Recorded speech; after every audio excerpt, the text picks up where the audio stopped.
అందరికీ Sabbath shalom అండి. అందరూ బాగున్నారా? చాలా సంతోషం అండి. మరి 5వ నెలలోని మొదటి షబ్బాత్లోనికి మిమ్మల్ని అందరినీ కూడా ఆహ్వానిస్తూ ఉన్నాను. ఈ షబ్బాత్లో మనం ఇప్పటివరకు చదువుకున్న త్వర భాగము ద్వితీయోపదేశకాండము 1వ అధ్యాయము నుంచి మనం చదువుకోవడం జరిగిందండి. దీని పేరు దేవారిం అని పిలుస్తారు. ద్వితీయోపదేశకాండాన్ని ఏమని పిలుస్తారండి? దేవారిం. దేవారిం అనే మాటకు అర్థం ఏంటంటే మాటలు అని అర్థం అండి. ఏంటండి? మాటలు. ఎవరి మాటలు? ఎవరు చెప్తున్నారు? పరమ తండ్రి గారి మాటలు మోషే గారు ఇశ్రాయేలు ప్రజలతో చెప్తున్నారనమాట అండి. మరి ఆది కాండము నుంచి సంఖ్యాకాండం వరకు ఉన్నటువంటి మాటలు ఏంటంటే పరమ తండ్రి ఇశ్రాయేలుతో చెప్పిన మాటలు కాదు, మోషే గారితో చెప్పిన మాటలు ఇవన్నీ. ఆది కాండము నుండి సంఖ్యాకాండం వరకు పరమ తండ్రి మోషే గారితో చెప్పిన మాటలు అవి. ద్వితీయోపదేశ కాండం ఏంటంటే మోషే గారు ఇశ్రాయేలుతో చెప్తున్న మాటలు ఉంటాయి. పరమ తండ్రికి స్తోత్రం, హల్లెలూయా. అందుకనే మీరు చూడండి, సంఖ్యాకాండం వరకు చూస్తే ప్రతిసారి ఏమని ఉంటుందంటే ఎలోహిం మోషేతో ఇట్లా నేను, ఎలోహిం మోషేతో ఇట్లా నేను అనే మాట ఎక్కువ కనిపిస్తూ ఉంటుంది, ఎక్కువగా కనిపిస్తూ ఉంటుంది అనమాట. కానీ ద్వితీయోపదేశ కాండంలో ఎలా ఉంటుందనంటే మోషే ఇశ్రాయేలీలతో ఇట్లా నేను అనే మాట కనిపిస్తూ ఉంటుంది. పరమ తండ్రి స్తోత్రం, హల్లెలూయా. కాబట్టి మోషే గారు చెబుతున్నటువంటి మాటలను, అంటే ఈ మాటలు ఎవరి మాటలు అంటే పరమ తండ్రి మాటలు, ఇశ్రాయేల్ ప్రజలతో చెప్తున్నటువంటి మాటలు. ఒకసారి ఆల్రెడీ పరమ తండ్రి చెప్పారు, ఇప్పుడు మోషే గారు ఏం చేస్తున్నారంటే రెండోసారి చెప్తున్నారు. అందుకనే ఈ గ్రంథానికి ద్వితీయ ఉపదేశ కాండం అని పేరు వచ్చింది. రెండోసారి చెప్పిన మాటలు ద్వితీయోపదేశ కాండము అంటే రెండోసారి ఉపదేశించబడుతున్నటువంటి మాటలు అని అర్థం అనమాట. పరమ తండ్రికి స్తోత్రం, హల్లెలూయా. అయితే ఈ చదవబడినటువంటి మాటల్లో చాలా ఆసక్తికరమైనటువంటి ఆశ్చర్యకరమైనటువంటి మాటలు మనకు కనిపిస్తాయి. అవి ఏంటంటే చూడండి, 1వ అధ్యాయంలో మొదటి నుంచి మనం చదువుకుంటూ వస్తే 2వ వచనంలో చదవండి.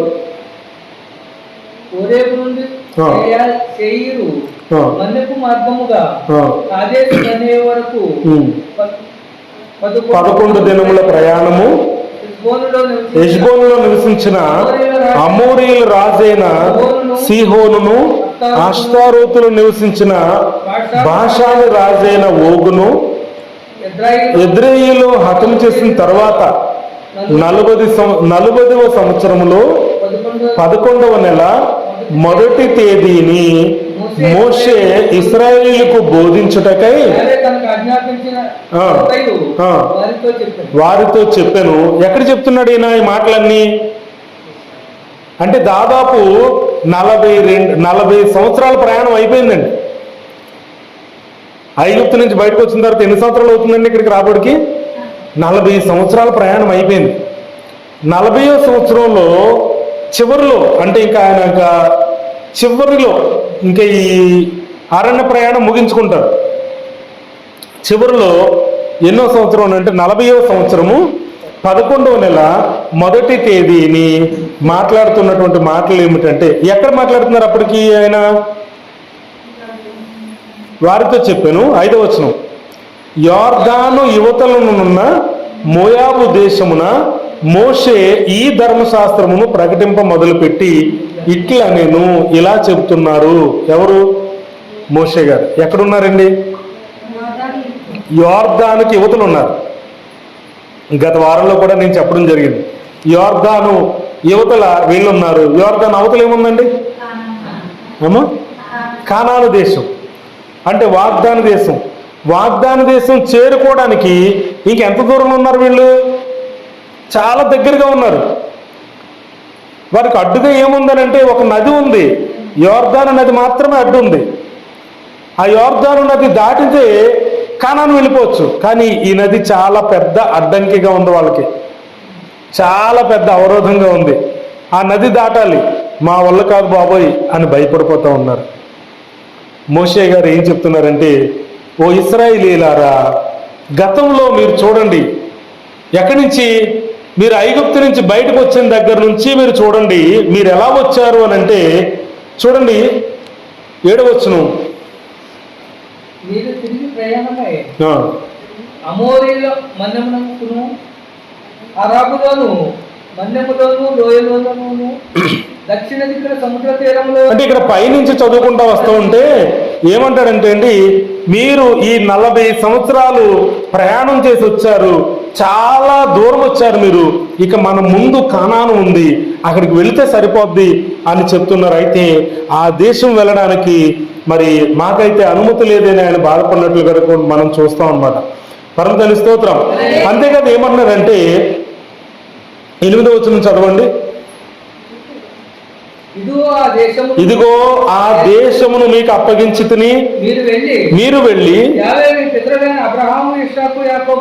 మీ పితరులైన అబ్రహాము ఇస్సాకు యాకోబులకు వారి తర్వాత వారి సంతానముకు ఇచ్చేదనని నేను ప్రమాణం చేస్తున్న దేశమును స్వాధీనపరుచుకొనుడి.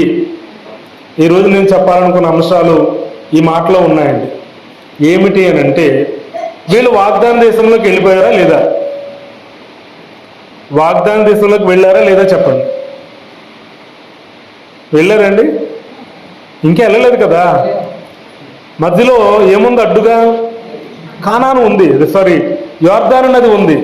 ఆ నది దాటితే కానానికి వెళ్ళిపోవచ్చు. నది ఒక్కటే అడ్డుగా ఉంది, ఇంకా వెళ్ళలేదు. కానీ పరమ తండ్రి ఏం చెప్తున్నారంటే 8వ వచనం ప్రారంభంలో ఒక మంచి ఆసక్తిగా ఉంది చూడండి. ఒక్క మాట, ఇదిగో ఆ దేశమును మీకు అప్పగించి తిని అని చెప్తున్నాడు. ఆశ్చర్యంగా ఉందా?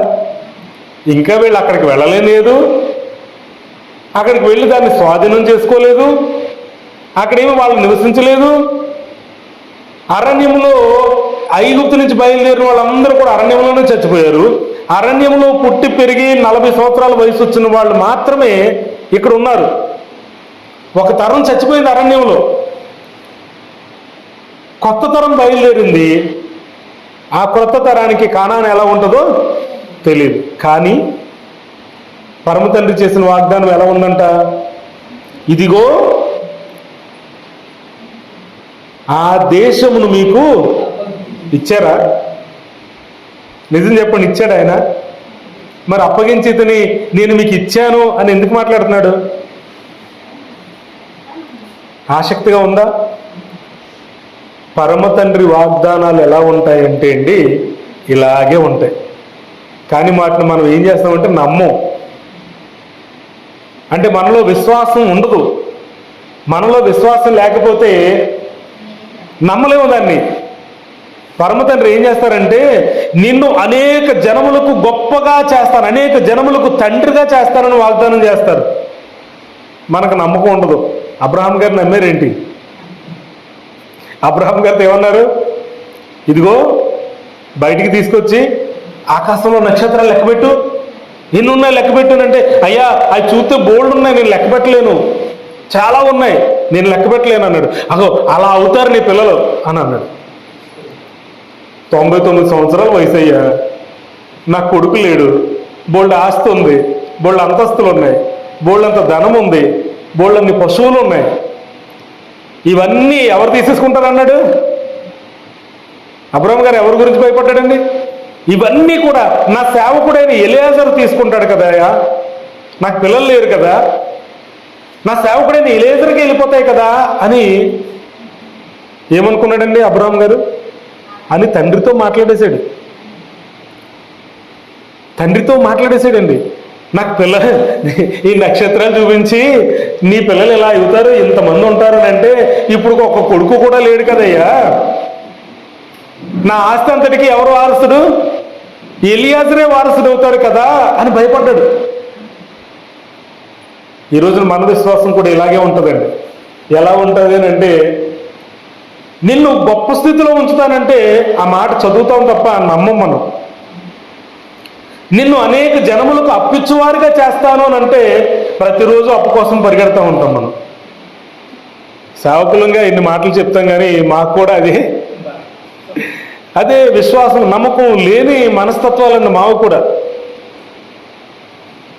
మరి ఇలా చెప్పారే కదా అయ్యగారు, నిన్ను తలగా ఉంచుతాను కానీ తోకగా ఉంచను అన్నాడు కదా అని అంటే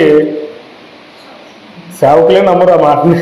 చదవడానికి చదువుతారు తప్ప మా పరిస్థితి ఎప్పుడు చూసినా ఇలాగే ఉందండి బాబాయ్, తోకలాగే ఉన్నామేమో, తలగా లేము. గమనించాం. పరమ తండ్రి స్తోత్రం, హల్లెలూయా. ఎప్పుడు తోకగా మనం ఉంటాము, ఎప్పుడు తలగా మనం ఉంటాం, ఎప్పుడు తండ్రి యొక్క వాగ్దానం మనం పట్ల నెరవేరుతుంది, ఎప్పుడు తండ్రి యొక్క వాగ్దానం మనం నమ్మలేము అని అంటే విశ్వాసము మెయిన్ ఉండాలండి మనకి. మొదటిగా ఏముండాలండి? విశ్వాసం ఉండాలి. అబ్రహాము ఎలోహింని నమ్మాను, అది అతనికి నీతిగా ఎంచబడెను. పరమ తండ్రిని నమ్మారు ఆయన. ఏమి నమ్మారో తెలుసండి? గతంలో చెప్పాను, మళ్ళీ చెప్తున్నాను. అబ్రహాం గారు ఏం నమ్మారు? ఎలోహింని నమ్మాను అనే మాట ఉంది కదా. ఎలోహింని ఏమని నమ్మాడు ఆయన? అబ్రహాం గారు నమ్మింది ఏంటంటే, మనుషులు చనిపోయినా నా దేవుడు తిరిగి బ్రతికించగలడు అని నమ్మాడు. హల్లెలూయా, హల్లెలూయా. అది నమ్మాడు ఆయన. బయటికి తీసుకొచ్చి నక్షత్రాలు చూపించి నీ పిల్లలు ఇంతమంది ఉంటారు అని అంటే నమ్మలేదు ఆయన. నమ్మలేదండి. మన నమ్మకాలు కూడా ఇలాగే ఉంటుంటాయి అనమాట. ఒక్కొక్కసారి నమ్మగలుగుతాం, ఒక్కొక్కసారి నమ్మలేం. మన కంటికి కనబడితేనే నమ్ముతాం, కంటికి కనపడకపోతే నమ్మలేం. అంతే కదండి. తలగా ఉంచుతానన్నాడు. మనం నిజంగానే ఒక పెద్ద ₹1,00,00,000 ఇల్లు కట్టుకుని ఏ అప్పు లేకుండా, ఊరి మీద మన డబ్బులే ₹1,00,00,000 అప్పు ఉన్నాయనుకోండి, బయట తిరుగుతున్నాయి అనుకోండి, అప్పుడు నిజంగానే తలగా మనం అనుకుంటాం. మనం చూసేదంటే ఏంటంటే కంటితో చూసే వాటినే మనం నమ్ముతామండి. ఎంత సంపాదించుకున్నా ఒంటి నిండా జబ్బులు ఉన్నాయనుకోండి, ఎంత డబ్బు ఉంటే సుఖమని చెప్పండి? సరైన భోజనం చేయగలమా? ఈ రోజున చాలామంది భయంకరమైన వ్యాధులతో పోరాటం చేస్తూ ఉన్నారు. తప్పుగా అనుకోకండి. షుగర్ జబ్బు ఉన్న వాళ్ళు ఉన్నారు, అన్నీ తినడానికి సరిపోరు వాళ్ళు కదండి. చాలా రకాల జబ్బులు ఉన్నాయి, చాలా భయంకరమైన వ్యాధులతో బాధపడే వాళ్ళు ఉన్నారు. సరైన భోజనం చేయకూడదు, ఉన్నా సరే తినలేని పరిస్థితులు. అంతే కదండి. ఉన్నా సరే ఎంత డబ్బు ఉంటే కూడా సుఖంగా తినడానికి కూడా, అనుకున్నవి తినడానికి కూడా లేనటువంటి పరిస్థితులు, కంటి నిండా నిద్ర రాలేనటువంటి పరిస్థితులు. బోల్డ్ డబ్బున్న పెద్ద పెద్ద వాళ్ళని చూస్తూ ఉంటాం, బాగా డబ్బున్న వాళ్ళని చూస్తూ ఉంటాం. వాళ్ళు రాత్రులు పడుకుంటారనుకుంటున్నారా? సుఖంగా నిద్రపోరారు. ఏ టైంలో ఎవరొచ్చి ఏమంటారో, నా డబ్బంతా పోద్దేమో. పోయిన వారం ఒక న్యూస్ చదివానండి. ఒక ఇంట్లో ఒక ఫ్యామిలీ అనమాట, ఒక కుటుంబం. ఇంట్లో 4-5 ఉన్నారు. ఆ ఇంట్లో కంట ఎవరిని రానివ్వరంట. ఎవరైనా ఆ ఇంట్లో వాళ్ళు పలకరించడానికి వస్తే ఆ గేట్ దగ్గర నుంచి మాట్లాడేసి అక్కడి నుంచి బయట పంపించేస్తారంట. ఎందుకు రానివ్వరు అని అంటే, ఎందుకు ఇంట్లోకి రానివ్వరు? కనీసం ఇంట్లోకి వచ్చి మంచి, మనమైతే ఏం చేస్తాం చెప్పండి? ఇంట్లోకి మంచం మీద, మన లోపల బెడ్రూమ్లో తీసుకొచ్చి బెడ్ మీద కూర్చోబెట్టి మనకి ఏముంటే అది పెడతా ఉంటాం. వాళ్ళకి కాఫీ తాగుతారా, టీ తాగుతారా, భోజనం చేసి వెళ్ళండి అంటూ ఉంటాం. ఎందుకంటే మన ఇంట్లో ఏమి దాచుకోవడానికి ఏమి ఉండవు. అదే వాళ్ళ ఇంట్లోకి ఎవరిని రానివ్వరంట. కారణం ఏంటంటే వాళ్ళ ఇంట్లో ఇంటి నిండా డబ్బు ఉంటుందంటండి. ఇంటి నిండా డబ్బు ఉంటుందంట. చాలామంది చూడండి, ఇంట్లో విలువైన వస్తువులు ఉన్నాయనుకోండి, బయట వాళ్ళు ఎవరిని ఇంట్లోకి రానివ్వరు. ఎందుకనంటే ఎవరైనా వచ్చి ఏ వస్తువుని జేబులో పెట్టుకుని పోతాడేమో అని భయం. మనమైతే ఏం చేస్తాం? ఇంట్లో ఏమి ఉండవు కాబట్టి ఎవరినైనా ఇంట్లోనికి, బెడ్రూమ్లోకి, బెడ్ మీద తీసుకొచ్చి కూర్చోబెడతా ఉంటాం. పరమ తండ్రి స్తోత్రం, హల్లెలూయా, హల్లెలూయా. అంటే ఈ విధమైనటువంటి భయము మనల్ని ఏం చేస్తుందనంటే అండి, తండ్రి యొక్క వాగ్దానాన్ని నమ్మలేని స్థితికి తీసుకెళ్ళిపోతూ ఉంటుంది. అబ్రహాం గారు కూడా నమ్మలేకపోయారు. కానీ తండ్రి ఆయన ఇచ్చిన మాటను నెరవేర్చుకున్నట్లుగానే ఇశ్రాయేలు ప్రజలతో కూడా చేసిన మాట ఏంటంటే, ఇదిగో ఆ దేశాన్ని మీకు అప్పగించాను. ఒకటి గమనించండి, కానాను దేశంలో ఎవరున్నారు చెప్పండి? ఆ దేశంలో ఎవరున్నారు? ఇశ్రాయేలీయులు ఉన్నారా? ఇంకా వెళ్ళలేదు కదా. అక్కడ ఎవరున్నారు మరి? అమ్మా, ఆ దేశంలో పాలు తేనెలు ప్రవహించే దేశం అంటే గొప్ప సస్యశ్యామలమైన దేశం అని అర్థం. పాలు తేనెలు ప్రవహించే దేశం అంటే అక్కడేమో నదుల్లో పాలు పారుతాయని, కొన్ని నదుల్లోనేమో కొన్ని కాలంలో తేనె పారుతుందని కాదు అర్థం. అంటే అర్థం ఏంటంటే సస్యశ్యామలమైన దేశము, పంటలు విపరీతంగా పండుతాయి. ఒక్క ద్రాక్ష గల ఎంతమంది మోసుకొచ్చారండి? 4 మోసినటువంటి ఒక పెద్ద ద్రాక్ష గల. అంటే అంత సస్యశ్యామలంగా అంత పంట పండే దేశం అది. ఆ దేశాన్ని మీకు ఇచ్చేసాను, మీరు వెళ్ళిపోండి, తీసుకొని దాన్ని స్వాధీనం చేసుకోండి అని అంటున్నాడు. అలా ఎలాగనే ఆ దేశం ఇచ్చేస్తారా? ఆ దేశంలో ఎవరున్నారు చెప్పండి? కానానీయులు ఉన్నారు. కానానీయులు ఉన్నారు ఆ దేశంలో. ఆ దేశం చుట్టూ ఎవరెవరు ఉన్నారంటే చాలా మంది ఉన్నారు. పెరిజ్జీయులు, యోబుసీయులు, హిత్తీయులు, హివ్వీయులు, చాలా మంది ఉన్నారు. ఈ కానానీయులే ఎలా ఉంటారంటే ఒక్కొక్కడు చూస్తే 12 అడుగులు పొడుగు ఉంటారు కానానీయులు. ఒక్కొక్కడు చూస్తే నాకంటే 4 రెట్లు లావుగా ఉంటారు.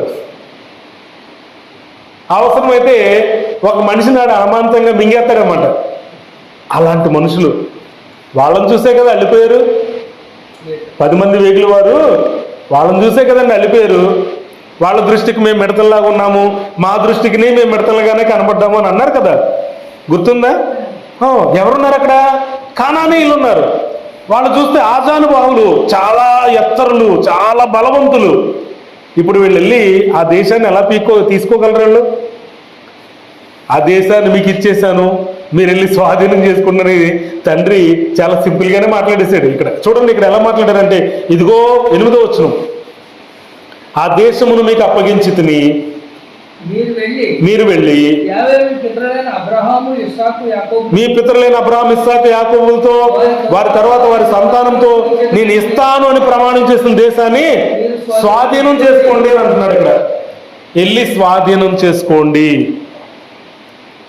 వీళ్ళు వెళ్తే ఇచ్చేస్తారా దేశాన్ని? ఆ దేశంలో ఉన్న కానానీయులు వీళ్ళు ఏం చేస్తారు? వీళ్ళు వెళ్ళి ఏం చేయాలి చెప్పండి? వీళ్ళు వెళ్ళి వాళ్ళతో అద్ది సిస్టర్ గారు భలే చెప్పారు. వీళ్ళు వెళ్ళి కానానీయులతో యుద్ధము చేస్తేనే ఆ దేశం వీళ్ళకి అవుతుంది. కానీ తండ్రి ఏం చెప్పాడు? సింపుల్గా, మీకు ఇచ్చాను కదా, మీరు వెళ్ళి స్వాధీనం చేసుకోండి అని అంటున్నాడు. ఇప్పుడు వీళ్ళ ముందు ఏముందండి? నిజానికి వీళ్ళ ముందు యోర్దాను నది ఉంది. ఆ నది దాటిన తర్వాత ఏమో యుద్ధం చేయాలి. యుద్ధం చేయాలంటే వీళ్ళలో ఉన్న వాళ్ళందరికీ భయమే. అందుకని వీళ్ళందరూ భయపడతానే ఉన్నారన్నమాట. అందుకని ఈ తర్వాత మాటలు చదువుకుంటూ వస్తూ ఉంటే మోషే గారు ఏమంటారంటే, ఇదిగో భయపడకండి, మీరు భయపడకండి. 21వ వచనం చదవండి. 21 అండి.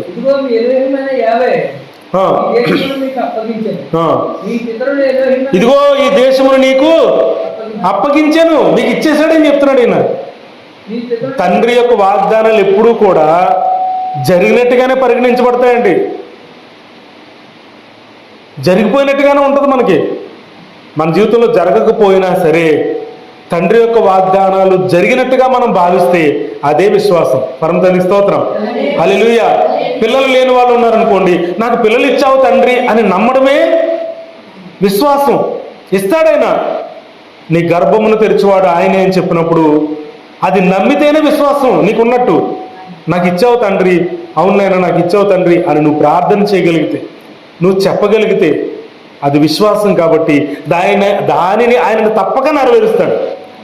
ఇస్తానన్నావు కదా తండ్రి, ఇవ్వలేదు తండ్రి, ఇంకెప్పుడు ఎత్తావు తండ్రి అని అడిగితే ఆయన వాగ్దానం నువ్వు నమ్మలేనట్టే. ఇదిగో వాగ్దానం చేస్తాను, నీకు ఇచ్చేసాను, నువ్వు వెళ్ళి స్వాధీనం చేసుకోని అన్నాడు. కానీ ఈయన అక్కడికి వెళ్ళి ఏం చేయాలట? వీళ్ళందరూ దాన్ని స్వాధీనం చేసుకోవాలి. స్వాధీనం చేసుకోవడానికి ఏం చేయాలంటే యుద్ధము చేయాలి. ఆ యుద్ధం కోసం ఏం చేయాలి? మీరు చదవండి అన్న. ఇప్పుడు మీ పితరులు యెహోవా యావే మీతో సెలవిచ్చినట్లు దాన్ని స్వాధీనపరచుకును, భయపడకుము. హల్లెలూయా, హల్లెలూయా. ఏం చేయకూడదండి? భయపడకూడదు. దేన్ని చూసి భయపడకూడదు? దేన్ని చూసి భయపడకూడదమ్మా? చెప్పండి, మీరు బాగానే వింటున్నారు, చెప్పండి. వాళ్ళని చూసి భయపడకూడదు. హల్లెలూయా, ఎంత బాగా చెప్పారు చూసారా? ఆ ఎత్తైన మనుషులను చూసి భయపడకండి. వాళ్ళు ఇంత లావున్నారు, వాళ్ళ నోట్లో మనం మిడతలాగా మింగేస్తారేమో మనల్నేనండి. భయపడకండి. ఆ దేశం మీది, మీకు ఇచ్చాను, వాగ్దానం చేశాను, ఇస్తానని చెప్పాను, ఇచ్చేసాను, మీరు వెళ్ళి తీసుకోవడమే. ఆడేదో చేసేస్తాడని మాత్రం మీరు అనుకోకండి. ఆ కానానీయులు మిమ్మల్ని మింగేస్తారని మీరు అనుకోకండి. మీరు భయపడకండి. ఏమంటున్నాడు? భయపడకండి, అధైర్యపడకము అని మీతో చెప్పి తిని. హల్లెలూయా. వీళ్ళేమన్నారు చూడండి, దేవుడు చెప్పిన మాటను వీళ్ళు విన్నారా? వినట్లేదు. వీళ్ళందరూ ఏమంటారంటే, అప్పుడు మీరందరూ నా యొద్దకు వచ్చి మనకంటే ముందుగా మనుషులను పంపుదాము, వారు మన కొరకు ఈ దేశమును వేగుచూచి తిరిగి వచ్చి అందులోనికి మనం వెళ్ళవలసిన త్రోవను గుర్చి, మనము చేరవలసిన పురమును గుర్చి మనకు వర్తమానము చెప్పుదురు అంటిరి. ఆ మాట మంచిదనుకు నేను గోత్రములకు ఒక మనిషిని పంపించాను. మీరేం చేశారంటే వేగు చూసి వచ్చి ఆ దేశం యొక్క ఫలాలు చేత పట్టుకుని వచ్చి, ఆ దేశం అయితే మంచిదే కానీ అక్కడికి మనం వెళ్ళలేము, ఎందుకంటే అక్కడ ఉన్నటువంటి మనుషులు చాలా భయంకరంగా ఉన్నారు, వాళ్ళు మనల్ని చంపేస్తారు అని అన్నప్పుడు, చంపేస్తారని అన్నప్పుడు 20వ వచనం, అప్పుడు నేను ఏమన్నానంటే, ఓ ఇశ్రాయేలీయులారా, మీరు మళ్ళీ భయపడకండి. ఏమన్నాడు? నేను మిమ్మల్ని చూసి దిగులు పడి మీరు భయపడకండి, మీకు ముందర నడుచుచున్న మీ దేవుడు. చదవండి. 30వ వచనం అండి, 30వ వచనం. మీకు ముందర నడుచుచున్న మీ ఎలోహిం, మీ దేవుడైన ఎలోహిం మీ కన్నుల ఎదుట ఐగుప్తులోను అరణ్యములోను మీ కొరకు చేసినట్టు మీ పక్షముగా యుద్ధము చేయును. ఇంతకుముందు చాలా మందితో యుద్ధం చేశారు కదా మీరు, అది మీరే చేశారా? మీరేం చేయలేదు. ఒక్కసారి వెనక్కి తిరిగి చూడండి, మీ జీవితంలో జరిగిన అనేకమైన కష్టాలు, బహుశా మన ఇంట్లో వాళ్ళని కోల్పోయినప్పుడు, మన ఇంట్లో మనం బాగా ప్రేమించే వ్యక్తులను మనం కోల్పోయినప్పుడు, వాళ్ళు చనిపోయినప్పుడు మనం ఎలా ఉన్నాం? ఇప్పుడు మనం ఎలా ఆదరించబడ్డాం? ఎవరిచ్చారు ఈ ఆదరణ? పరమ తండ్రి ఇచ్చారు కదా. అప్పుడు ఆదరించినట్టుగా ఇప్పుడు నేను ఆదరించలేనా? మీరు తినడానికి తిండి లేని పరిస్థితిలో ఉన్నప్పుడు, ఆ అరణ్యంలో మీరు ఆకలితో అలమటిస్తూ ఉన్నప్పుడు, అయ్యా మాకు ఆహారం లేదు, మేము చచ్చిపోతామేమో, ఐగుప్తులోనే మాకు మాంసం కూరలు ఉండేవి, అక్కడ చేపలు ఉండేవి, మాకు తృప్తిగా భోజనం చేసేవాళ్ళం, కానీ ఈ అరణ్యంలో మాకు ఏమీ లేదు అని అన్నప్పుడు పరలోకము నుండి మన్నా మీకోసం కురలేదా? పూరేళ్లను మీ కొరకు రప్పించలేదా? ఈ అరణ్యంలో 40 సంవత్సరాల ప్రయాణంలో మీ బట్టలు మాసిపోలేదు కదా? ఇంత చక్కగా నేను మిమ్మల్ని రప్పించాను కదా, నా మాట ఎందుకు నమ్మట్లేదు మీరు? నా మాట మీద ఎందుకు మీకు నమ్మకం ఉండట్లేదు అని ఇశ్రాయేలు ప్రజలను అడుగుతూ ఉన్నాడు. ఈ రోజున మనల్ని అడుగుతూ ఉన్నాడు. పరమతండ్రి స్తోత్రం. హల్లెలూయా, హల్లెలూయా. ఈ 1వ అధ్యాయంలో 1, 2, 3 అధ్యాయాల్లో భయపడకము అనే మాట దాదాపు 5 సార్లు ఉందండి. 5 సార్లు ఉంది.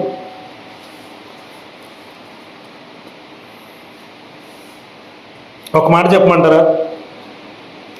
ఐగుప్తు నుంచి బయటకు వచ్చిన వాళ్ళు ఎవ్వరూ కూడా కానాను దేశంలోకి వెళ్ళలేదు. ఎందుకు వెళ్ళలేదు చెప్పండి? వాళ్ళు భయపడ్డారు. వాళ్ళందరూ కూడా ఏమన్నారంటే భయపడ్డారు. భయం ఎప్పుడు వస్తుందని అంటే, దేవుని మాట మీద మనకు నమ్మకం లేనప్పుడే భయం వస్తుందండి. వాళ్ళు దేవుని మాటను నమ్మలేదు, వాళ్ళు భయపడిపోయారు. కాబట్టి వాళ్ళు ఏం చేయగలిగారు? వాగ్దాన దేశంలోనికి వెళ్ళలేకపోయారు. ఇప్పుడు కొత్త తరం ఉంది, అరణ్యంలో పుట్టి పెరిగి పెద్దవాళ్ళైన తరం ఉంది.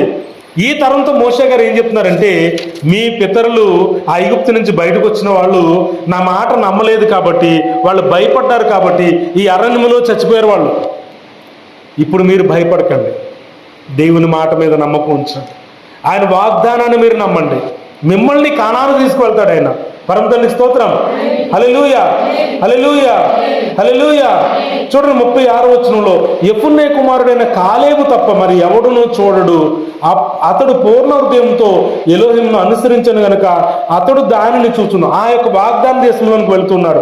అతడు అడుగుపెట్టిన దేశమును నేను అతని సంతానముకు ఇచ్చేదనని ప్రమాణము చేస్తున్నాను అని చెప్తున్నాడు. అదే పరమ తండ్రి మోషే గారిని ఏమన్నాడంటే, ఇదిగో మోషే, నువ్వు కూడా అరణ్యంలోనే చచ్చిపోతావు. కేవలం ఆ యెహోషువను కాలేబు వాళ్ళు మాత్రం వెళ్తారు, ఈ కొత్త తరాన్ని తీసుకొని వాళ్ళే వెళ్తారు, నువ్వు కూడా వెళ్ళవు, నువ్వు ఇక్కడ చచ్చిపోతావు అని నన్ను తిట్టారు పరమ తండ్రి అని మాట్లాడుతూ ఉంటారండి. అంతేకాదు ఏమన్నాడంటే చూడండి 37వ వచనం, మరియు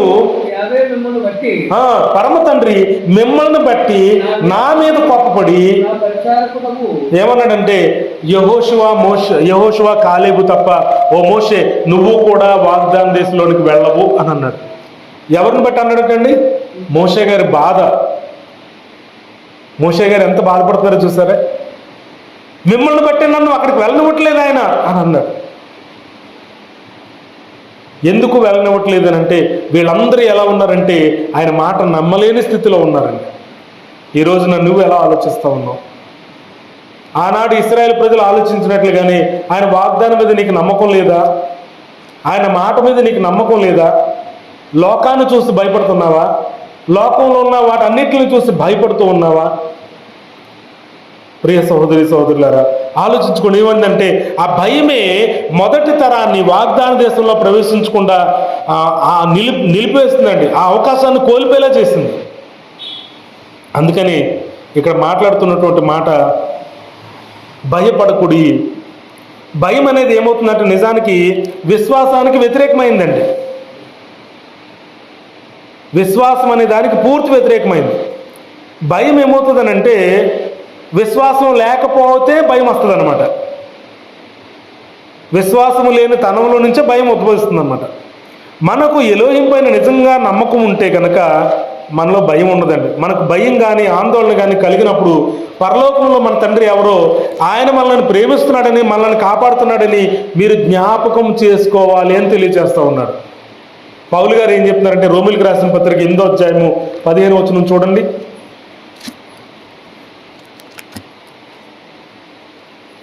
8వ అధ్యాయము 15వ వచనం.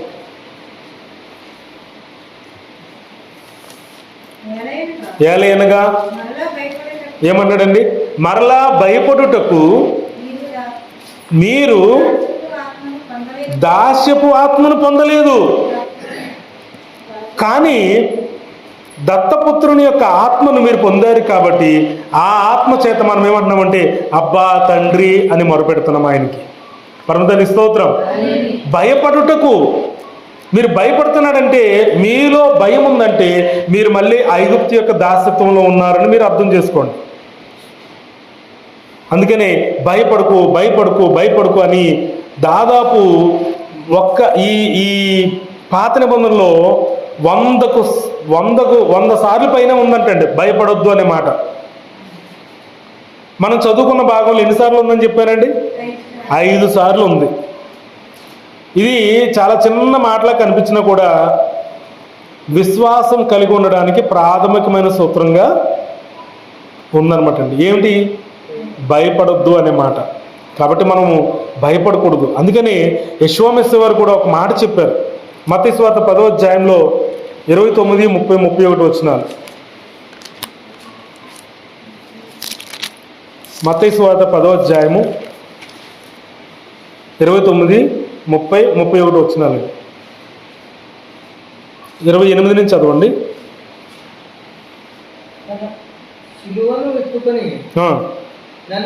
కాదండి, మత్తయి సువార్త 10వ అధ్యాయము 29 నుంచి అండి. 2 పిచ్చుకలు ఒక కాసుకు అమ్మబడును కదా, అయినను మీ తండ్రి సెలవు లేక వాటిలో ఒక్కటైనను నేలను పడదు. మీ తల వెంట్రుకలన్నీ లెక్కింపబడి ఉన్నవి గనుక మీరు భయపడకూడి. పరమ తండ్రికి స్తోత్రం. మీ తల వెంట్రుకలన్నీ లెక్కించాడంట పరమ తండ్రి. ఏ వెంట్రుక రాలిపోవాలో, ఏ వెంట్రుక తల మీద ఉండాలో ఆయన నిర్ణయిస్తాడంట.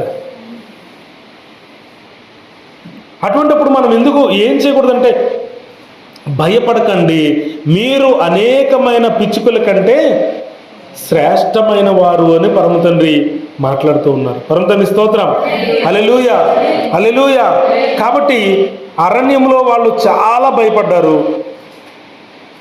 భయపడిన వాళ్ళందరూ అరణ్యంలోనే చచ్చిపోయారు. కానీ ధైర్యంగా ఉన్నవాళ్ళు కానానులోకి వెళ్ళారు. ధైర్యంగా ఉండి పరమ తండ్రి మాటలు విన్నవారు, పరమ తండ్రికి ఆజ్ఞలను పాటించిన వారు కానానులోనికి ప్రవేశించారండి. పరమ తండ్రికి స్తోత్రం. హల్లెలూయా. అందుకనే ఈ షబ్బాత్కి ఒక మంచి పేరు ఉందండి. షబ్బాత్ హా కజోన్ అని అర్థం అనమాట. కజోన్ అంటే ఏంటంటే విజన్ అని అర్థం. విజన్ అంటే దర్శనం. మీకు అందరికి తెలుసు కదా, ఈ రోజున మీకు ప్రత్యేకంగా దర్శనాలు కలుగుతూ ఉంటాయి. జాగ్రత్త గమనించండి. మీకు ఏమైనా కళలు లేదంటే దర్శనాలు ఏమైనా వస్తే మీకు తెలియకపోతే ప్రార్థన చేయండి, లేదంటే నన్ను అడగండి, చెప్తాను. మీకు ఒక దర్శనం ఇస్తారు పరమ తండ్రి. దానిని మీరు నమ్మాలి, దాని ప్రకారం మీరు దాన్ని అనుసరించి ముందుకు నడవాలి.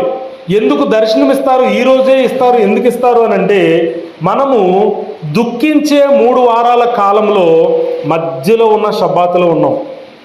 ఈ షబ్బాతు తర్వాత రేపు 23వ తారీఖు మనం ఉపవాసం చేస్తామండి. ఉపవాస దినం ఉంటుందన్నమాట. ఆ దినం పేరు ఏంటంటే తిషాబే అవ్ అని అంటారు. తిషాబే అవ్ నెలలో 9వ రోజు అని అర్థం. ఆ రోజు మనం ఉపవాసం ఉండి ప్రార్థన చేస్తాం. దేనికోసం యూదులందరూ ఉపవాసం ఉండి ప్రార్థన చేస్తారంటే, ఆలయము పడగొట్టబడింది అని వాళ్ళు దానికోసం ఏడుస్తూ ఉంటారు. అయితే ఆలయము పడగొట్టబడింది కదా, మరి ఎందుకు ఏడవడం అని అంటే, ఆలయం లేకపోతే పరమ తండ్రి భూమి మీదకి రారు. ఆలయం ఉన్నప్పుడు ఆయన ఆలయం మీదకి దిగి వచ్చేవారు. ఆకాశంలో నుండి అస్తమానం కిందకు వచ్చేవారు. వీళ్ళు ఎప్పుడైతే బలులు అర్పిస్తూ ఉండేవారో ఆ బలిని ఆగ్రహించేవారు. వారితో మాట్లాడడానికి భూమి మీదకి వచ్చేవారు. దాదాపు 2000 సంవత్సరాల నుంచి ఆయన భూమి మీదకి రావడం మానేశారు. కారణం ఏంటి చెప్పండి? ఆలయం లేదు కాబట్టి. ఆలయం ఎందుకు లేదు? ఆలయం ఎందుకు లేదండి? మన నెలకొడుకులో మనం మాట్లాడుకున్నాం. ఆలయం ఎందుకు లేదనంటే, ఇశ్రాయేలు ప్రజలు చెదిరిపోయారు కాబట్టి. ఇశ్రాయేలీల్ని అన్యజాతి వాళ్ళు పట్టుకుని చెరలోకి తీసుకెళ్ళిపోయారు కాబట్టి అక్కడ ఆలయం కూడా కూల్చివేయబడింది. మొదటిసారి ఎవరు కూల్చేస్తారనంటే బబులోనీయులు కూల్చారు. ఇది నేను గతంలో చెప్పాను మీకు. నెబుకద్నెజర్ అనేటువంటి రాజు తర్వాత కాలంలో మరి బెల్తెషాజర్ అనే రాజు, క్షమించండి, ఆ కాలంలో ఏమైందనంటే బబులోనీయులు బబులోని చెరలోనికి ఇజ్రాయెల్ ప్రజలు వెళ్ళిపోయినప్పుడు ఇక్కడ ఉన్నటువంటి ఆలయాన్ని కూడా వాళ్ళు కూల్చివేయడం జరిగిందండి. ఆ తర్వాత ఏమైందనంటే, ఆలయం పడగొట్టబడిందంటే అర్థం ఏంటి అని అంటే, ఒక బిల్డింగ్ పడిపోయిందని కాదండి. ఉదాహరణకి తప్పుగా అనుకోకండి, ఈ ఆలయము పడగొట్టబడింది అనుకోండి, ఇక్కడ ఈ మందిరం, దాని అర్థం ఏంటి చెప్పండి? మనలో విశ్వాసం పడిపోయిందని అర్థం. పరమ తండ్రికి స్తోత్రం. హల్లెలూయా. నిజమే, అన్న చెప్పేది మంచి మాట చెప్పారు. మనలో విశ్వాసము పడిపోతేనే ఈ మందిరం పడగొట్టబడుతుంది. మనలో విశ్వాసం బ్రతికున్నంత కాలం దీనిని ఎవరూ టచ్ చేయలేరు. ఈ మందిరాన్ని ఎవరు ఏమీ చేయలేరు. ఎప్పుడైతే ఈ మందిరము పడగొట్టబడింది అని మనకి పడగొట్టబడింది అనుకోండి, దాని అర్థం ఏంటంటే ఇక్కడున్న మనలో విశ్వాసము చచ్చిపోయిందని అర్థం. యెరూషలేములో ఉన్న ఆలయం కూడా పడగొట్టబడిందంటే దాని అర్థం ఏంటంటే అక్కడున్న ఇశ్రాయేలు ప్రజల్లో వాళ్ళలో ఉన్నటువంటి విశ్వాసము చచ్చిపోయింది. వాళ్ళందరూ ఆత్మీయంగా ఏమయ్యారంటే చచ్చిపోయారని అర్థం. అందుకని అక్కడ ఉన్నటువంటి ఆలయం మీద రాళ్ళు అక్కడి నుంచి పడగొట్టబడ్డాయి. ఒక ఆయన ఏమని చెప్తున్నారంటే, యెరూషలేం తాల్ముదులో యోమా ట్రాక్టేట్ 1వ అధ్యాయం 1వ వచనంలో ఏం రాయబడిందనంటే, ఏ తరంలో అయితే ఆలయము తిరిగి కట్టబడదో ఆ తరంలో ఆ ఆలయం మరలా పడగొట్టబడింది అన్నట్టుగా పరిగణించబడుతుందని రాశారు. అర్థమైందండి? ఇప్పుడు ఆలయం ఉందా యెరూషలేములో? యెరూషలేములో ఆలయము లేదండి. ఆలయం స్థానంలో ఏముందండి? మసీదు ఉంది. తెలుసు కదా మీకు, పైన బంగారము ఇలా గ్రౌండ్ షేప్లో ఉంటుందన్నమాట. అది ఉన్నటువంటి మసీదులో, ఆ మసీదు ఉన్న స్థలంలోనే ఆలయం ఉండేది. ఇప్పుడు ఆలయం లేదు. ఆలయం లేదంటే ఈ తరంలో ఉన్న వాళ్ళందరూ ఉన్న ఆలయాన్ని పడగొట్టుకున్నారు అని పరమ తండ్రి భావిస్తారట. అంటే ఉన్నటువంటి వారందరూ కూడా భక్తిగా ఉన్నప్పుడే, తండ్రి యొక్క మాటలను నమ్మినప్పుడే ఆలయం తిరిగి కట్టబడుతుంది. హల్లెలూయా, హల్లెలూయా. ఏ తరంలో అయితే ఆలయం కట్టబడదో ఆ తరంలో ఉన్న వాళ్ళు ఎవరు కూడా భక్తిగా లేరు అని అర్థం అంటండి. భయం వేస్తుంది కదా వింటే? నాకైతే చాలా భయం వేస్తుందండి. అయితే ఇది అర్థం చేసుకోవడం చాలా కష్టంగా ఉంటుంది. ఎందుకనంటే ఎప్పుడో 2000 సంవత్సరాల క్రితం జరిగిన సంఘటనకి ఇప్పుడు మనం ఎలా బాధ్యులం అవుతాం? అప్పుడు ఎప్పుడో పడగొట్టబడింది కదా. ఇప్పుడు మనం మళ్ళీ దాన్ని పడగొట్టిన వాళ్ళగా మనం ఎలా బాధ్యులం అవుతామనంటే, ఒక ఆయన అన్నారు, ఆయన పేరు రబ్బీ యాకోబ్ వైన్బర్గ్. ఆయన ఏమన్నారంటే, ఆలయం ఇంకా తిరిగి కట్టబడట్లేదు అంటే అది కట్టబడ్డానికి కావలసినటువంటి అంత భక్తి మనలో లేదు అని అర్థం చేసుకోవాలటండి. అందువలనే ఆ భక్తి మనలో లేకపోవడం వలనే ఆలయం కట్టబడతలేదు. కాబట్టి ఇప్పుడు తప్పు ఎవరిది? మనదే కదా. అంటే అంత భక్తి మనలో ఉంటే ఆలయం ఇమీడియట్గా కట్టబడుతుంది. పరమ తండ్రి స్తోత్రం. హల్లెలూయా, హల్లెలూయా, హల్లెలూయా. అయితే ఇప్పుడు ఆలయం పడగొట్టబడింది, మనలో భక్తి లేదు కాబట్టి ఎవరో నాశనం చేసేసారు. ఇప్పుడు మళ్ళా ఆలయం కట్టకుండా ఎవరు అడ్డుకుంటున్నారు చెప్పండి? ఆలయము కట్టబడకుండా అడ్డుకునేది ఎవరు? ఎవరండి? సాతానా? కాదండి, మనమే అడ్డుకుంటున్నాం. మన వల్లే ఆలయం పడగొట్టబడుతున్నప్పుడు మరి దాన్ని కట్టకుండా అడ్డుకునేది ఎవరు? మనమే.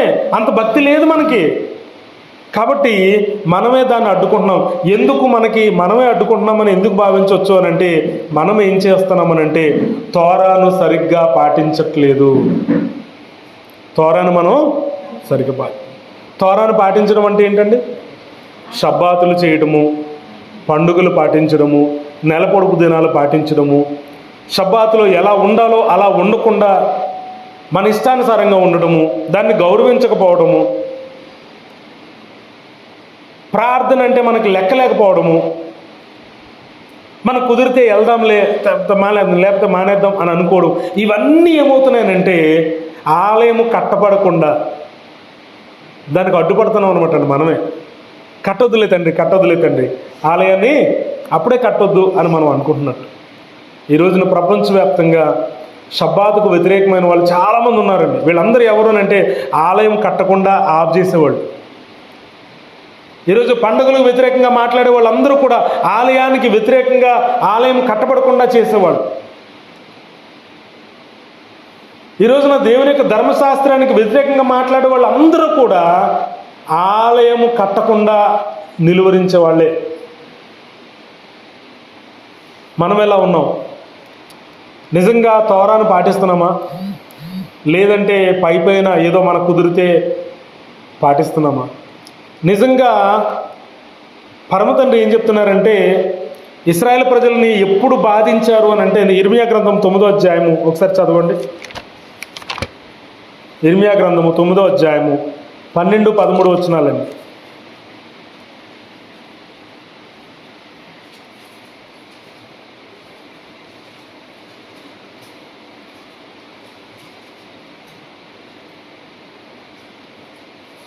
పదకొండు నుంచి చదవండి. 11 నుంచి చదవండి అమ్మ. 11 నుంచి. యెరూషలేము పాడు దెబ్బలుగాను నక్కలకు చోటుగాను నేను చేయుచున్నాను. యూదా పట్టణములను నివాసి లేని పాడు స్థలముగా చేయుచున్నాను. ఈ సంగతిని గ్రహింపగల జ్ఞాని ఎవడు? దానిని వాడు తెలియజేయనట్లు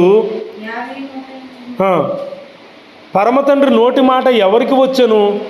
ఎవడునూ సంచరింపకుండా ఆ దేశము ఎడారి వలె ఏల కాలిపోయి పాడాయను. ఎందుకు ఇలా జరిగింది ఇదంతా అని అంటే పరమతండ్రి చెప్తున్నారు. చదవండి 13వ వచనం. అందుకు ఎలోహిం ఇలాగ సెలవిచ్చుచున్నారు, వారు నా మాట వినకయు దానిని అనుసరింప. జాగ్రత్త గమనించండి, ఇదే ఆన్సరు. వారు నా మాట వినకయు దానిని అనుసరింపకయు నేను వారికి నియమించిన నా ధర్మశాస్త్రమును విసర్జించి తమ హృదయ మూర్ఖత చొప్పున జరిగించుటకై తమ పితరులు తమకు నేర్పినట్లు బయలుదేవతలను అనుసరించుచున్నారు గనుకనే వారి దేశము పాడైపోయాను. ఎప్పుడైనా గమనించారా? ధర్మశాస్త్రమును విడిచిపెట్టిన ఇశ్రాయేలు ప్రజలు యెరూషలేము నాశనానికి కారణమయ్యారు. ధర్మశాస్త్రమును అతిక్రమించిన ఇశ్రాయేలు ప్రజలు యెరూషలేములో ఉన్న ఆలయము పడగొట్టబడ్డానికి కారకులయ్యారు. మరి మీరు, మనము అది కట్టబడ్డానికి కారకులుగా ఉన్నామా, లేకపోతే ఇంకా పడగొట్టేవారిగానే మనం ఉన్నామా? పరమతండ్రి ఎప్పుడు అలా భావిస్తారనంటే, ఎవరైతే ధర్మశాస్త్రాన్ని విడిచిపెడతారో, ఎవరైతే తోరాను అతిక్రమిస్తారో వాళ్ళు ఆ లిస్టులో ఉన్నట్టు అనమాట. పరమతండ్రి స్తోత్రం. హల్లెలూయా, హల్లెలూయా. కాబట్టి పరమతండ్రి చెప్తున్న మాట జాగ్రత్తగా వినండి. ఈ తోరా, ఈ ధర్మశాస్త్రము ఏమిటి అని అంటే పరమతండ్రి యొక్క హృదయం అండి. ఎప్పుడైతే ఈ ధర్మశాస్త్రాన్ని మనం ఆయన యొక్క హృదయమును, మరి ఆయన హృదయం అనుకుని మనం భావించి దాన్ని అర్థం చేసుకుంటామో, ఎప్పుడైతే తోరా యొక్క మాటలు విని దాని ప్రకారంగా నడుచుకుంటామో, ఎప్పుడైతే తోరాలో చెప్పబడిన ఆజ్ఞలను పాటిస్తూ మనం ముందుకు వెళ్తామో, అప్పుడు ఏమవుతుందనంటే ఆలయము కట్టబడ్డానికి మనం మార్గం వేసిన వాళ్ళంగా మనం ఉంటాం. పరమతండ్రి స్తోత్రం. హల్లెలూయా, హల్లెలూయా, హల్లెలూయా. చూడండి, అందుకనే ద్వితీయోపదేశకాండం వెనక్కి వద్దాం. 4వ అధ్యాయం 4వ వచనం. ద్వితీయోపదేశకాండము 4వ అధ్యాయము 4వ వచనం అండి. హత్తుకొని అది ఆయనను హత్తుకుంటేనే మనందరం కూడా నేటి వరకు కూడా మనము సజీవులుగా ఉంటాం.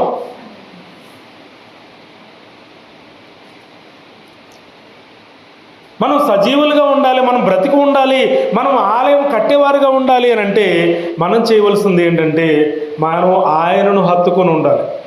పరమతండ్రిని హత్తుకోవడం అంటే ఏంటి చెప్పండి? ఆయన చెప్పింది చేయకుండా, ఆయనకు వ్యతిరేకంగా నడుచుకుంటూ, లేదండి ఆయనతో ఉన్నానండి, దేవుడు నాతో మాట్లాడతాడండి.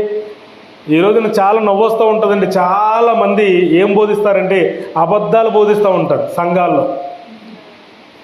మా అయ్యగారికి అండి దేవుడండి రాత్రులు వచ్చేసి తెగ మాట్లాడేస్తాడండి మా అయ్యగారితో. ఆ అయ్యగారు ఏం చేస్తాడు? దేవుని ధర్మశాస్త్రాన్ని కొట్టివేస్తాడు, కొట్టివేయబడిందని బోధిస్తాడు, దేవుని హృదయాన్ని గాయపరుస్తాడు, దేవుని మాటలను వక్రీకరిస్తాడు, దేవుడు చెప్పిన ఆజ్ఞలు అవసరం లేదు, అవి పాటించనక్కర్లేదని బోధించే వాడితో దేవుడు వచ్చి రోజు మాట్లాడతాడంట. నమ్ముతారా? నమ్మకూడదు. ఎందుకనంటే ఒక వ్యక్తి దేవుడు నాతో మాట్లాడుతున్నాడంటే ఎలా మాట్లాడతాడంటే, ఇదిగో మాట్లాడిన మాటలు ఇవి, ఈ మాటలను పక్కన పెట్టి ఈ మాటల్లో పాత నిబంధన అంతా కొట్టివేయబడిందండి, అది మంద కాదండి, కేవలం కొత్త నిబంధనేనండి ఎవరైతే ప్రకటిస్తూ ఉంటారో అటువంటి వాళ్ళు దేవుడు నాతో మాట్లాడుతున్నాడంటే చెప్తే మీరు నమ్మకండి. ఎందుకంటే ఆ వ్యక్తితో మాట్లాడేది దేవుడు కాదు, దేవునికి వ్యతిరేకమైన వాడు మాట్లాడుతున్నాడు. ఎందుకంటే దేవుని వాక్యానికి వ్యతిరేకంగా వీడు ఏం చేస్తున్నాడు? బోధిస్తున్నాడు. కాబట్టి వాడిని నడిపించేది ఎవరు? దేవునికి వ్యతిరేకమైన ఆత్మే నడిపిస్తూ ఉంది. ప్రియ సహోదరులారా, ఎవరైనా సరే ఈ వాక్యానుసారంగా నడుచుకున్నప్పుడే, ఏ వ్యక్తి అయినా సరే ఈ వాక్యంలో ఉన్నట్టుగా బోధిస్తేనే వాళ్ళు ఏమవుతారండి? దేవుని యొక్క హృదయాన్ని మీకు తెలియజేసిన వాళ్ళు అవుతారు. అది కాకుండా ఎవరు వచ్చి ఏం చెప్పినా సరే మీరు ఏం చేయకూడదు? భయపడకూడదు.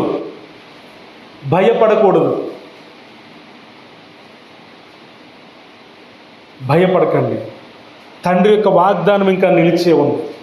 ఏమిటి ఆ వాగ్దానం అని అంటే హెబ్రీయులకు రాసిన పత్రిక 4వ అధ్యాయం 1వ వచనం చదవండి.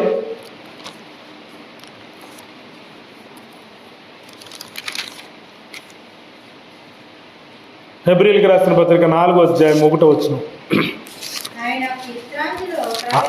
ఆయన యొక్క విశ్రాంతిలో ప్రవేశించుదుమను వాగ్దానము ఇంకా నిలిచి ఉండగా. చూడండి, వాగ్దానం ఇంకా ఉందా లేదా చెప్పండి. ఆయనకు విశ్రాంతి అంటే గత వారంలో మీకు చెప్పాను, అది కానాను, వాగ్దాన దేశము. ఆ కానానులోకి ప్రవేశించుదామనే వాగ్దానం ఇంకా నిలిచే ఉందని చెప్తున్నాడు పౌలు గారు. ఇంకేమన్నాడంటే మీలో ఎవడైనా ఒకవేళ ఆ వాగ్దానము నుండి పొందకుండా తప్పిపోతారేమో అని భయము కలిగి ఉందుము. ఇప్పుడు భయపడవలసింది ఎవరి కోసం? భయపడవలసింది ఎవరికండి? గతంలో కూడా చెప్పాను నేను, భౌతికమైన విషయాలు చూసి మీరు భయపడకండి. ఎవరికి భయపడాలంటే కేవలం తండ్రికి మాత్రమే భయపడండి. తండ్రి చేసిన వాగ్దానంలోంచి తప్పిపోతామనే భయం కలిగి ఉండండి. కేవలం తండ్రి పట్ల మాత్రమే మీరు భయం కలిగి ఉండండి. ఆయన మిమ్మల్ని ఏం చేస్తారండి? వాగ్దాన దేశానికి తీసుకెళ్తారు, పరలోక రాజ్యానికి తీసుకెళ్తారు. అక్కడ ఏముంటుందంటే పాలు తేనెలు ప్రవహించే దేశం. ఆ దేశానికి పరమ తండ్రి మిమ్మల్ని అందరినీ చేర్చాలని ఆశపడుతున్నారు. మీరు భయం కలిగి ఉండండి. అంతేగాని అక్కడ ఉన్నటువంటి పరిస్థితులు కానీ, జరిగిన వాటిని కానీ, లేదంటే ఎదురుగా ఉన్నటువంటి సాతానును చూసి కానీ మీరు భయపడకండి. అట్టి ధైర్యము పరమ తండ్రి మీకు అనుగ్రహించును గాక. ఆ విధంగా మీరు ఆలయాన్ని కట్టబడే వారుగా ఉండాలని నేను మనస్ఫూర్తిగా కోరుకుంటూ తండ్రి మాటలు ముగిస్తూ ఉన్నాను. నా మాటలను, తండ్రి మాటలను పరమ తండ్రి దీవించి ఆశీర్వదించును గాక. ఆమేన్.